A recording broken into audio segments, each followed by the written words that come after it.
Pertemuan Ketua Umum Nasdem Surya Paloh dengan Presiden Joko Widodo di Istana Negara pada Minggu 18 Februari 2024 masih menjadi tanda tanya.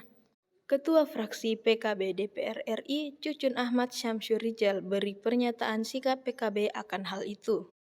Ia menyampaikan pihaknya akan menghormati sikap politik yang diambil Partai Nasdem nantinya.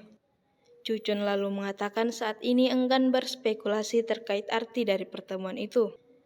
Memang jika melirik perolehan suara dari capres-cawapres yang diusung PKB dan Nasdem sementara masih tertinggal jauh dari kontestan nomor urut 2 Prabowo Gibran.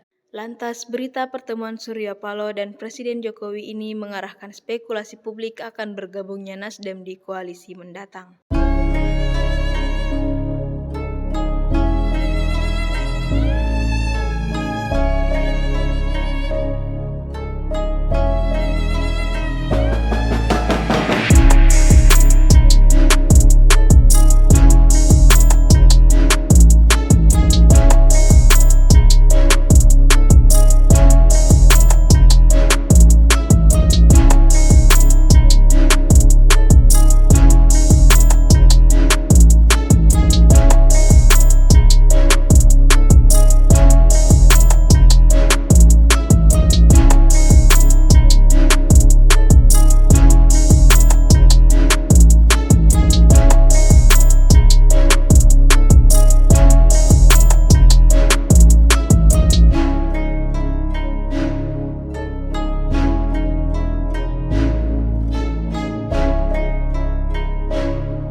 Download Tribun X sekarang, menghadirkan lokal menjadi Indonesia.